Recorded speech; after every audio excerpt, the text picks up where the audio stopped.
Hello Figgy Fiends and Collectors, this is me, Daniel East1000, back again with another Star Wars The Black Series figure review. Today we're going to be having a look at the Rebel Soldier in Hoth gear. First, as per usual, we're going to have a quick look at the packaging, then the figure itself. So straight off the bat, as you can probably notice with the packaging, it's not like your standard Black Series figure packaging. For this assortment of figures, they've put them on vintage cards, and that's really to commemorate the 40th anniversary of The Empire Strikes Back, of which Hasbro has really rammed that celebration down our throats as of late, which is all well and good, although I have to say about this assortment of figures, it's predominantly made up of figures we've already had, just with upgraded paint features and head sculpts and things like that. There's only really two completely new figures in this assortment, and that's the Rebel Hoth Soldier and the Luke Skywalker in Snowspeeder Pilot gear. These two, as far as I'm aware, will be getting a standard Black Series collection release at some point down the line, but for the most part I can see people buying these really just to have carded more than anything. Not me though, so yeah, sorry carded purists, I've unboxed this just because from what I've seen of this figure it looks absolutely fantastic, and we'll get into the reasons why when we get into the figure itself. So the packaging, as I've said, is in this very vintage style. You've got the Star Wars Empire Strikes Back logo up there, Rebel Hoth Soldier, nice picture of the character. Then if we look on the back, you've got other figures that you can pick up. As I said, Luke is completely new, Lando just has a redone head sculpt, TIE Fighter Pilot is a complete repack, Hoth Soldier, which we're reviewing, and the R2-D2 is a repaint. It's just got loads of mud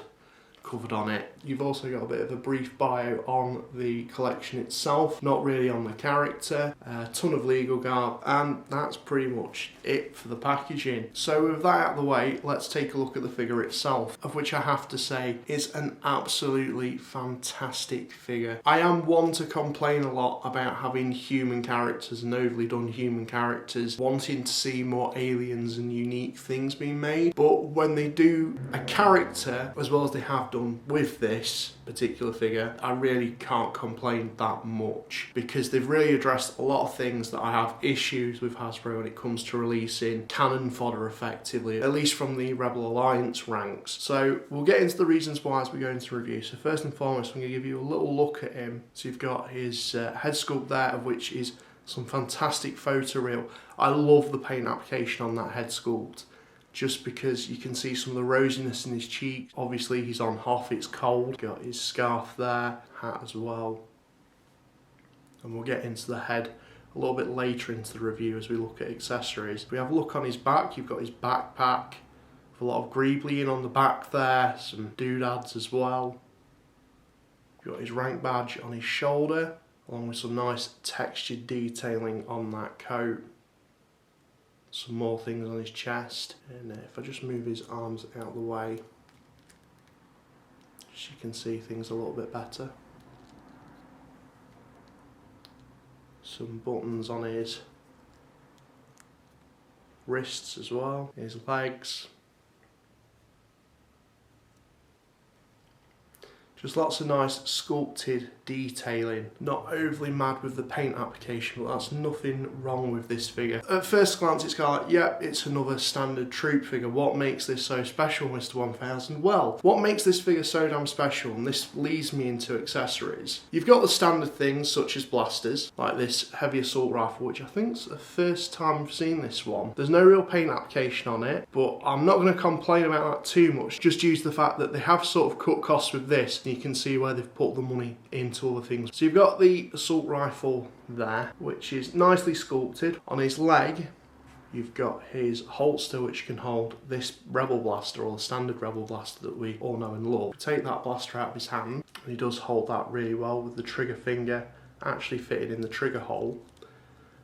Typically there would be a silver bit of paint application on there, but again Hasbro skimped out on that just so we can have this feature really. So if I just take them accessories off. So if we go to the backpack, I'll just move his arms up a little bit. It looks like it's got almost a seamless joint, but these do actually move out of place. So that's really nice, it does look kind of authentic. We can take the backpack off, and there's a secret inside this backpack, of which I think is absolutely fantastic. So if you actually remove this little lid off here, take this compartment off, and inside you've got a face. It's pretty creepy, to be honest, but we'll show you what that's for in just a second. So far we're on 4 accessories. It doesn't end there. So his goggles are actually removable. You can have them off if you want, or you can have them on. You can have them positioned, as I did, on top of the hat like that, or you can have them over his eyes, like so.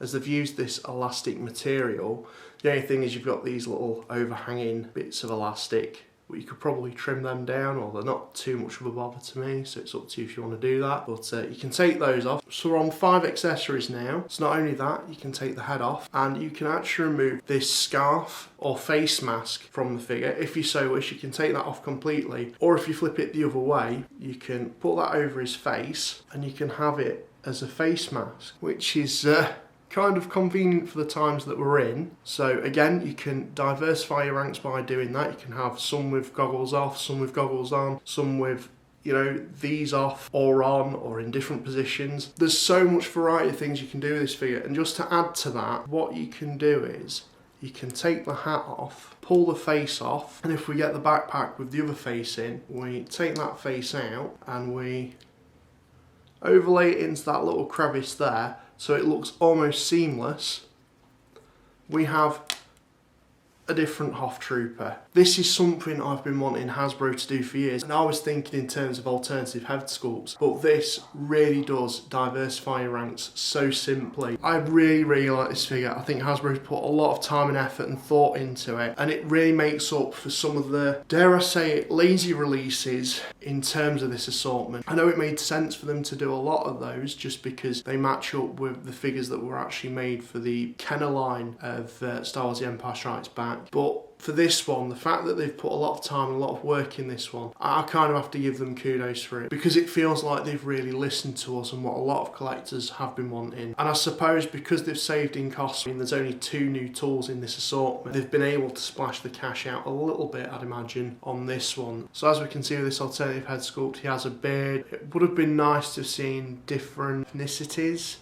I'll take what I'm given, and that's something that I'm sure Hasbro could maybe look into in the future. That's a little criticism, but I think racial inclusivity is fairly important, and I'd like to see that a little bit more implemented. So if I just put some of the actual other bits of detailing back on again. So there we go, that's the Hoth Rebel Trooper. I think that's all the accessories that he comes with pretty much covered. There's a lot of different variations you can do, and I'm absolutely blown away with that. I'm really impressed with Hasbro. In terms of articulation, it's a relatively standard affair. You've got a ball jointed and ball hinged head with a ball joint in the neck. You've got butterfly joints. He's got ball hinged shoulders, ball hinged elbows, ball hinged wrists, ball jointed torso, ball jointed hips, swivel at the top of the thigh, double hinged knees, ball hinged ankles with a rocker joint as well. So plenty of articulation for you to get this guy in some really cool and dynamic poses. I think this figure could have been incredibly basic. Hasbro could have gone down that route of just giving it 2 blasters and the backpack and said, yep, that's it. But no, instead they gave us the feature of actually being able to have the goggles removable. They gave us the extra head in the backpack, the scarf as well, so we can diversify our ranks that way. There's a lot of potential, there's a lot of collectability in terms of this guy, in terms of the different variants that you can make with it. If you did want to set up a Battle of Hoth diorama, which is perfect for all the Battle of Hoth things we've been getting. As I previously reviewed, we've had the Probe Droid, we're soon to be getting Luke's Snowspeeder as well. We've just had Luke Skywalker in Snowspeeder gear. Not to forget to mention previously released Hoth stuff, of which I'd like to see get a re-release again, such as Hanon Tauntaun, the Wampa and Luke set. The list could go on. I can't overstate how impressed I am with this figure, and I hope Hasbro, when they come to doing more Rebel Soldiers figures, take a leaf out of this figure's book, keep up the good work with it. They could have easily skimped out, but they didn't, and I highly